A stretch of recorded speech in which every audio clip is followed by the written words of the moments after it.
What's up, nerds? It's your boy, the OGGM, coming to you live on a Friday morning here on a small island off the coast of Costa Rica, affectionately referred to as Site B. It is I, the OGGM. It's May. It's the 12th day of May. It's the year of our Lord John Cena, 2023. It's about 64 degrees and hazy, though I was shivering when I woke up this morning because the weather. Curse you, weather, my eternal nemesis. It's Friday, so it's time to start to take a look at all the bits and bobs of tabletop role-playing game news we might have missed because we were obsessing over the latest Wizards of the Coast nonsense. Though, for Wizards of the Coast, it has been a relatively calm week. They haven't done anything too stupid. For them. So, yeah. And right now, the big story is the whole Lee Line Press thing. So, congratulations, Wizards of the Coast. You managed to make it to Friday without doing anything incredibly stupid. Only mildly stupid. So, yeah. All right. So, since we are trying this new format, so far people seem to be relatively okay with it. Instead of just trying to shove 10 minutes of news down your throat, we're going to divide it up into little teeny bits. And what we've started doing every Friday is taking a look at what, if anything, the various game companies have done over the week in response to, of course, the big news of the years, the January 2023 OGL trash fire. So, starting with number one, Paizo. After announcing the ORC, what, if anything, has Paizo done since then? They have a Humble Bumble out that's starting today. It's got a whole bunch of stuff for Paizo on it. It's got, let's take a look. Normally I'd talk about this on other days, but hey, yeah, Paizo Humble Bumble. It's for the Starfinder Solidary Bundle. It's got pretty much everything that's ever been made for Starfinder on it as PDF. So if you want to start getting into the whole Starfinder nonsense, here you can. $15 gets you, $25 gets you everything they've ever made for Starfinder at a Humble Bumble. Yeah, starting, I guess, now. All right. But that's not, Paizo, we're kind of more interested in the ORC. So let's see. Oh, you've got a new adventure. Some previews of the upcoming whatever it is. Is it Pathfinder 2 Remastered or is it Pathfinder Core? Please pick a name, because right here you're referring to it again as Pathfinder Monster Core. Let's see something more about an adventure. Some Starfinder information. It's the 5th year anniversary of the Pathfinder Society. Paizo Con Online 2023, and Paizo Con is happening. It's a review of they reviewed one of their own products. So they let us know they're making their Diablo clone. They gave us an article about how to write short-term adventures. Now here's an article where they're referring to it as Pathfinder 2nd Edition Remastered. Again, Pathfinder 2nd Edition Remastered. An ad, another ad. Nope. Okay, so, wow, we haven't seen anything new on the ORC since April 7th. It is now May 12th. So, no new news on what's going on with the ORC since April 7th. But they are happy to let us know that they've got new adventure paths, new adventures, and new Humble Bumbles out. Hey, look what's going on over here. Look at this bright and shiny thing. If you look at this, you might not notice that there's nothing over here. Look, this hand's got a candy in it. And if you're looking at this candy, you won't pay attention to the fact that this hand is empty. Magic. All right. Paizo, moving on. But damn. All right. Kobold Press, what, if anything's going on with you? We know you're having a big sale.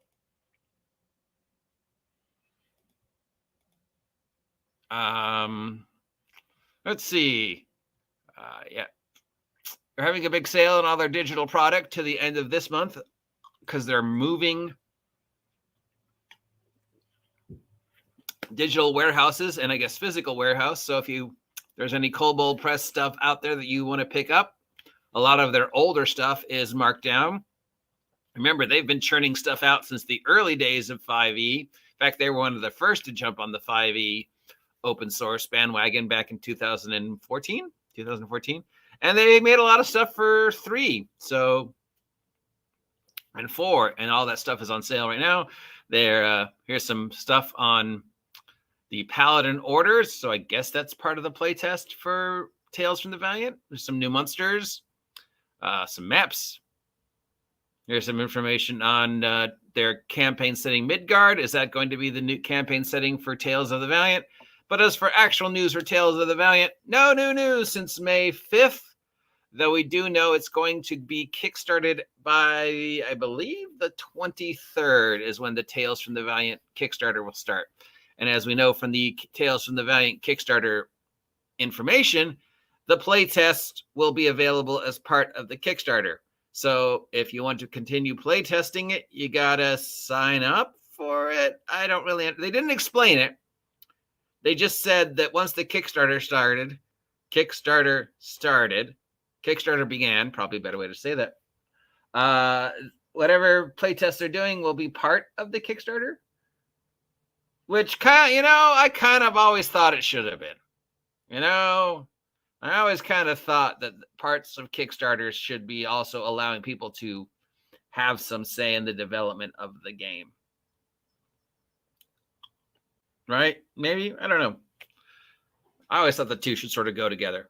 But on the other hand, now that I'm older and I'm like, well, I don't want to pay you $10 just for the privilege of getting to look at playtest shit that's going to be completely changed anyways when the final product comes out. I'd rather, if I'm either going to support you full on and give you the $50 or I'm not going to support you at all. And what if I don't, I want to play test before I want to buy it because I want to see the evolution of the game. So I don't know if that's a good idea or a bad idea. And of course, since they didn't really explain it, I could be completely wrong. So we know as much about Tales of the Valiant today as we did a week ago, which is pretty much nothing other than it right now looks like an exact clone of 5e with a few tweaks. And if I'm going to jump on the advanced, 5e clone, I'll jump on the advanced 5e from EN Publishing because those guys have been making stuff every week for a while now. All right, moving on to, of course, the center of the controversy. We can't talk about the OGL January panic disaster without taking a look at One DnD or DnD Now or DnD 2024 or I don't even know if it has a name yet because it doesn't. Remember, it's not 5th edition. It's not 5.5. It's not 5.1.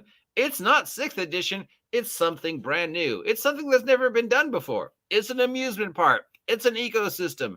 It's Dungeons and Dragons 2024. It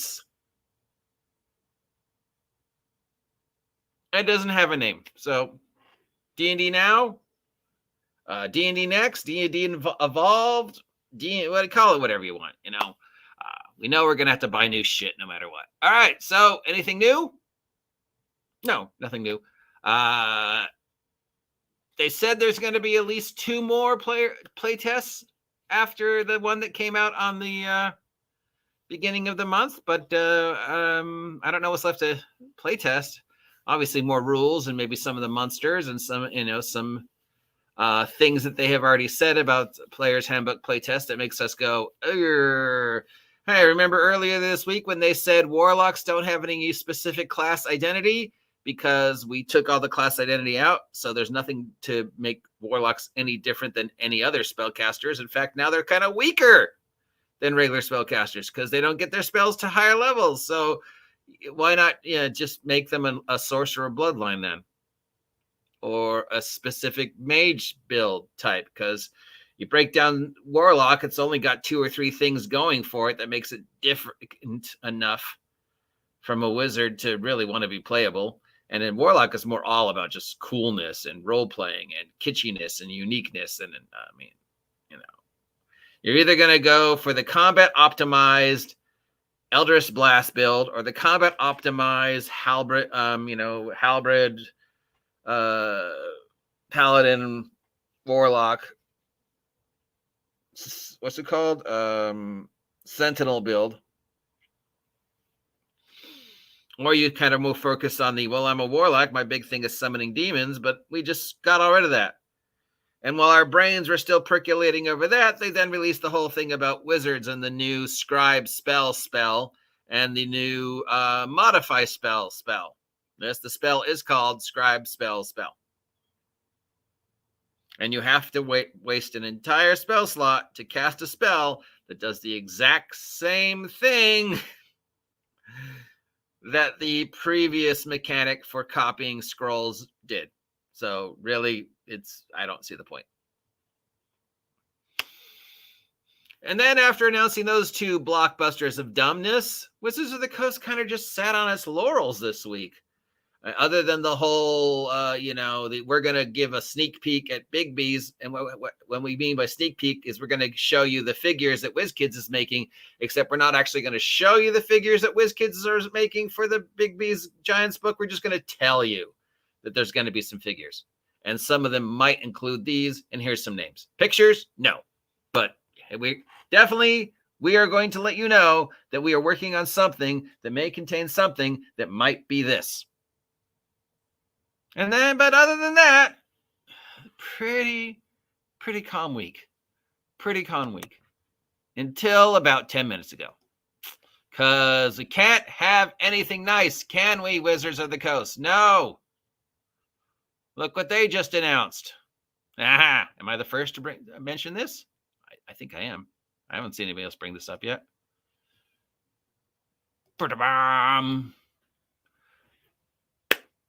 They've announced a 24-hour streaming channel launching in the summer because somebody else already did that. And they were like, oh no, we should probably do it because somebody else already did. And we don't want them to take all the credit for our thing. So a new free streaming channel will be launched by E1, the entertainment company owned by Hasbro Incorporated. It'll be ad-supported and available on multiple platforms and features a mix of animation, third-party influence, and actual play shows.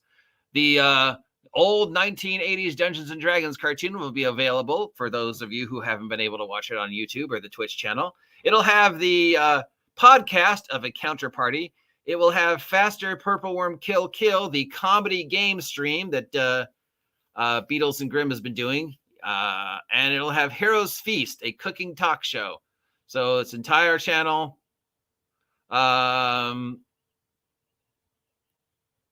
With basically reruns of the cartoon and then some other things. And it's going to be on E1.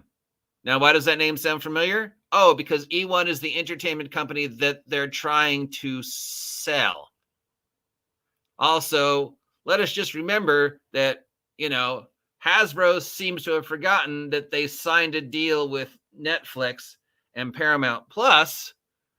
And the D&D show was supposed to be on Paramount Plus, and they were supposed to move the animated cartoon now that apparently most of the rights issues have been somewhat resolved. Though knowing Hasbro, they probably haven't resolved the rights issues at all. People are saying, well, I guess since they could show it, they've resolved the rights issues. And, I would say, they probably have. If we were dealing with any other company, I would say, yeah, they probably have resolved the rights issues. I know Disney had some of the rights, Hasbro had some of the rights, and the original creator had some of the rights. And apparently they've come to some type of deal, probably merchandising.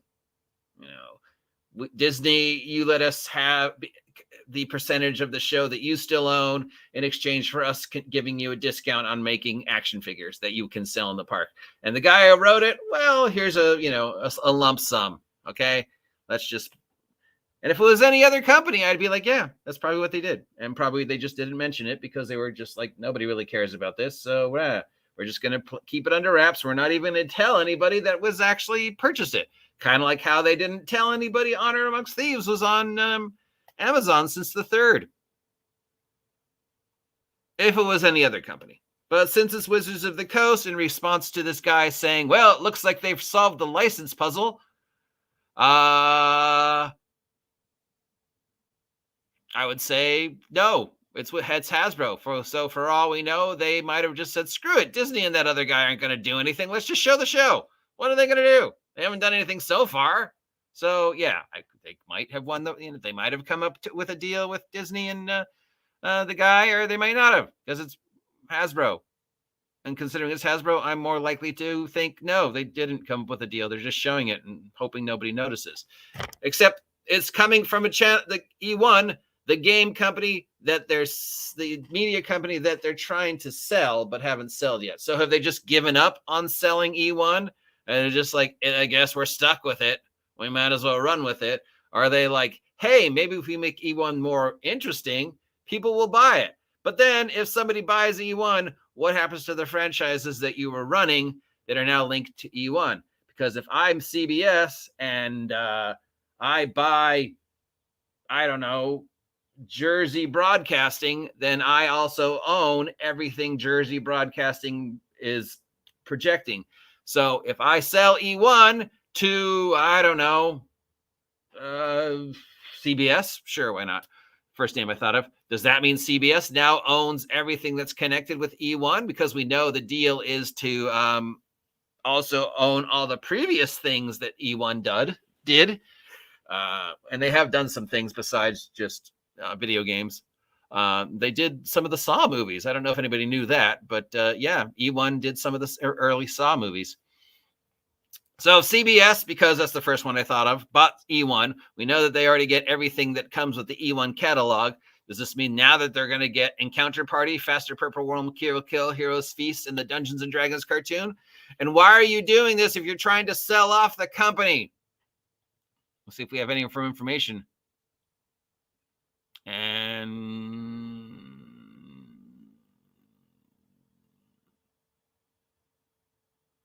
so far, nope. So it's going to be an entire channel dedicated to watching reruns of the old cartoon, a podcast, a comedy game show stream from Matthew Lillard, which already just sounds stupid, and a cooking show. Are you excited about this? I'm excited about this. Are you excited about this? I'm excited. No, I don't think. I'm sure there's somebody out there who's excited about this.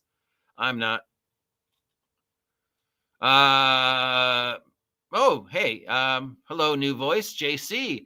Yeah, you know, you're right. They could make the remaining time sort of a home network QVC selling Wizards of Hasbro stuff. You know, they get who's their new one? Gina Darling, since they seem to have dumped DnD. You know, Gina Darling will show her boobies, and so far DnD has not crossed that line yet. So I guess maybe that's why I like her. And have Gina come out with her little low-hanging green top and go, okay, for the next 20 minutes, we're offering 15% off on this poster of the Forgotten Realms. Yeah, these dice, which are, yeah, I could see them doing that. Lord knows they need the money. All right, so that is the news for today on the OGL post-2023 disaster of January, when all the companies came out and said, we're going to do this because we're so angry at Wizards of the Coast. And Paizo said, we're going to make our own game license. It's May 11th, May 12th, still no news on the open game license. In fact, we haven't had any new news since last month. Tales from the Valiant, which so far looks like an exact copy of 5e, has said, well, we're going to start the playtest on, I believe, the 23rd. And from the last thing we said, going forward, the Kickstarter and the playtest will be the same thing, which I think kind of makes sense, except now I also think it kind of doesn't. So I don't know what to expect from that.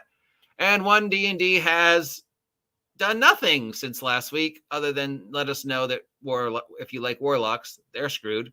And if you like Wizards, they're screwed. And even now, way more complicated than they were before. And as for the other people who have said that they were going to do stuff, well, EN Publishing's, D&D Advanced is still out there. It's been out there for a while. They're consistently making stuff for D&D Advanced. So I would think, 5e Advanced from EN Publishing might be the go-to if you want to continue to do 5e related stuff after Wizards dumps the line, because they're going to dump the line. I mean, we know that. That's goes without saying. So, coffee time.